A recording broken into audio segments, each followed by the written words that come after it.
31મી જુલાઈ income tax return ભરવા માટેની આખર તારીખ છે. હવે આપણે જ્યારે રિટર્ન ફાઇલ કરતા હોય ત્યારે આપણો ટ્રાય એ જ હોય કે મેક્સિમમ ખર્ચા દેખાડીને, મેક્સિમમ ઇન્વેસ્ટમેન્ટ દેખાડીને આપણી ટેક્સેબલ ઇન્કમ સૌથી ઓછી બતાવી શકીએ ઓલ્ડ રિજીમ પ્રમાણે, જેનાથી આપણે ટેક્સ ભરવાનો ઓછો આવે.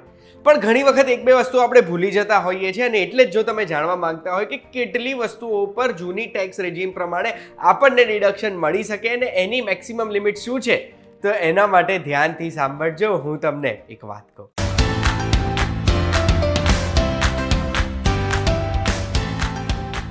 એક વાત કહું, આપનું સ્વાગત છે. મારું નામ છે ગુંજુ ઠક્કર.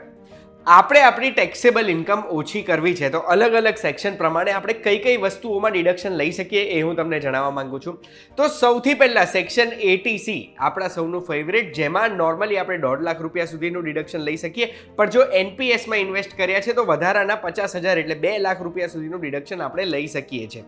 તો 80Cમાં કઈ કઈ વસ્તુઓ કવર થાય છે? તો સૌથી પહેલા આપણે આખા વર્ષમાં પીપીએફ કે ઈપીએફમાં જેટલા પૈસા ઇન્વેસ્ટ કર્યા છે એ કવર થઈ જાય છે. બીજું ELSS એટલે ઇક્વિટી લિંક્ડ સેવિંગ સ્કીમ. આ એક પ્રકારના મ્યુચ્યુઅલ ફંડ હોય છે જેમાં ઇન્વેસ્ટ કરીએ આપણે, તો આપણે એ ઇન્વેસ્ટમેન્ટને બાદ લઈ શકીએ છીએ આપણી ટેક્સેબલ ઇન્કમમાંથી. પણ આ પ્રકારના મ્યુચ્યુઅલ ફંડમાં લોક ઇન પીરિયડ 3 વર્ષ સુધીનો હોય છે, એટલે 3 વર્ષ સુધી આ પૈસા આપણે યુઝ ના કરી શકીએ. પછી આવે એનપીએસ એટલે નેશનલ પેન્શન સિસ્ટમ, જેમાં આપણે 2 લાખ રૂપિયા સુધી ઇન્વેસ્ટ કરીએ છીએ તો એ પૂરેપૂરા બાદ લઈ શકીએ. એટલે લોકો શું કરતા હોય, 80C માટે બીજી બધી વસ્તુઓમાં 1.5 લાખ કરી દે ને ઉપરના 50,000 દર વર્ષે નેશનલ પેન્શન સિસ્ટમમાં રોકાણ કરે, એટલે 2 લાખ બાદ મળી જાય. ચોથું છે લાઈફ ઇન્સ્યોરન્સ પ્રીમિયમ. પોતાના માટે, પોતાના સ્પાઉસ માટે કે ડિપેન્ડન્ટ બાળકો માટે આપણે 1.5 લાખ સુધીનું જો પ્રીમિયમ ભર્યું છે તો એ આપણે બાદ લઈ શકીએ છીએ. આ હું ક્યારનો 1.5 લાખ બોલું છું, એટલે બધું 1.5 ના હોય. ટોટલ 80C હેઠળ આપણે 1.5નો આ ફાયદો લઈ શકીએ છીએ. પાંચમું ટ્યુશન ફીસ છે. બાળકોને આપણે સ્કૂલ ભણવા મોકલીએ છીએ તો એમની જે ટ્યુશન ફીસ લાગે છે એ પણ આપણે બાદ લઈ શકીએ છીએ 80C હેઠળ. પછી આવે છે સેક્શન 80D. એમાં હેલ્થ ઇન્સ્યોરન્સ પ્રીમિયમનું આપણે ડિડક્શન લઈ શકીએ. 75,000 રૂપિયા સુધીનું ડિડક્શન આમાં આપણને મળવાપાત્ર હોય છે. જો અગર આપણે ઇન્ડિવિજ્યુઅલની વાત કરીએ જેમની ઉંમર 60 વર્ષથી ઓછી છે તો એમને 25,000 રૂપિયા મળી શકે છે. પોતાના સ્પાઉસ કે ડિપેન્ડન્ટ બાળકોનું ઇન્સ્યોરન્સનું પ્રીમિયમ એ ભરે છે 25,000 સુધીનું. તો 60 વર્ષથી વધુ ઉંમરના વ્યક્તિનું અગર જો પ્રીમિયમ ભરવામાં આવે છે, પોતે ભરે છે કે એમના બાળકો એમના માટે ભરે છે, તો એ 50,000 રૂપિયા સુધી બાદ લઈ શકે છે. અને અગર જો 60 વર્ષથી વધુ ઉંમરના કોઈ વ્યક્તિ પ્રીમિયમ ભરે છે ને એમના માતા પિતાનું પણ જો પ્રીમિયમ ભરે છે જેમની ઉંમર 80 વર્ષ સુધીની છે, તો એમને વધારાના 25,000 રૂપિયા પણ બાદ મળી શકશે. આ બધી વસ્તુઓમાં જો અગર આપણે પ્રિવેન્ટિવ હેલ્થ ચેકઅપ કરાવીએ છીએ, રિપોર્ટો કરાવીએ છીએ, લેબના પૈસા ચૂકવીએ છીએ, તો 5,000 રૂપિયા સુધી આપણે બાદ લઈ શકીએ છીએ. પણ એ બધું આની ટોટલ લિમિટમાં આવી ગયા.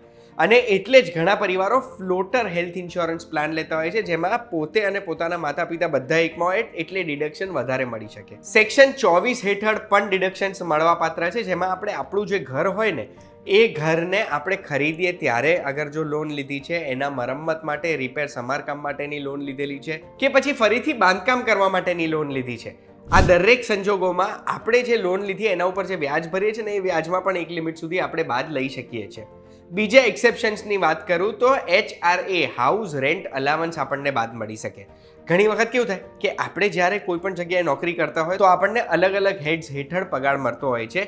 એમાં જો HRA અલગ મળે છે તો એ HRA આખો આપણી ઇન્કમમાંથી ડિડક્ટ થઈ શકે છે. અગર HRA અલગ નથી અને આપણે મેટ્રો સિટીમાં રહીએ છીએ તો બેસિક પગારના 50% સુધી આપણે બાદ લઈ શકીએ.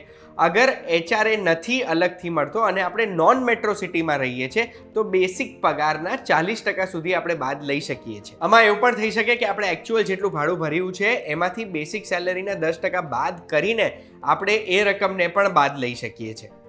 બીજું LTA એટલે લીવ ટ્રાવેલ અલાવન્સ છે, જે 4 વર્ષમાં ભારતની અંદર આપણે જો અગર 2 ટ્રાવેલ કરેલું છે કે પછી આપણને LTA એટલે લીવ ટ્રાવેલ અલાવન્સ અલગથી મળે છે તો એ પણ આપણે બાદ લઈ શકીએ.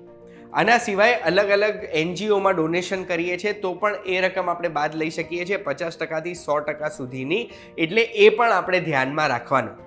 આશા રાખું છું આ વિડીયોમાં મેં તમને જેટલા હેડ્સ કીધા છે એ હેડ્સ હેઠળ તમે અગર જો ઓલ્ડ ટેક્સ રેજીમ પ્રમાણે ટેક્સ ભરો છો તો તમને બાદ લેવાનું યાદ રહ્યું હશે. અગર યાદ નથી રહેતું તો આ વિડીયો સેવ કરી રાખજો અને આવી જ વિડીયોઝ જોવા માટે એક વાત કહું, જોતા રહેજો. આપણે ફરી મળીશું.